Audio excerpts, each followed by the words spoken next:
Every time she met a man, the girl would grade him strictly. Only men with grade A could get a chance to date her. Several months earlier, her stepmother had abruptly brought her from the countryside to the capital. The girl thought there must be a plot behind this. It turned out the stepmother wanted her to marry a yandere heir in place of her stepsister. Under pretenses, the stepmother sent the girl to a royal banquet, hoping the heir would become infatuated with her. But the girl didn't want to sacrifice her marriage. She decided to grade men based on their looks, family background and character, just to find the best man to be her husband. Soon, her outstanding appearance drew male attention at the banquet. However, most suitors were grade D, which made the girl gradually lose patience. Just as she was about to leave, several luxurious carriages arrived. Unexpectedly, the four most famous handsome men in the capital arrived at the same time. The first was the yandere heir. Since he was her stepsister's fiancé, the girl immediately eliminated him. Next were twin princes, one in black and one in white. And the last was a gentlemanly nobleman. Looking at their handsome faces, the girl was very satisfied. At that moment, the nobleman invited her into his carriage for shelter from sudden rain. The girl noticed the gold thread embroidered on his collar, and was sure he had great wealth. Just as she was about to grade him, the carriage curtain was lifted. To her surprise, there were several other women taking shelter inside. The girl quickly eliminated the nobleman, because her husband must love her wholeheartedly. After returning home, the girl recorded today's grades in a manual.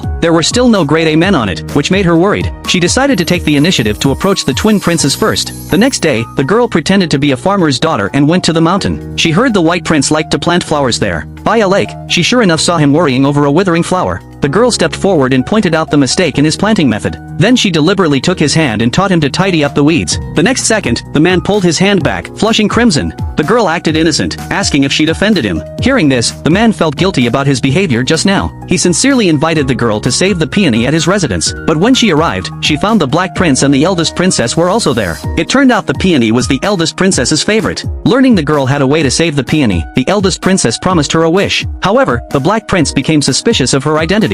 Why would a farmer's daughter know so much about peonies that only exist in the palace?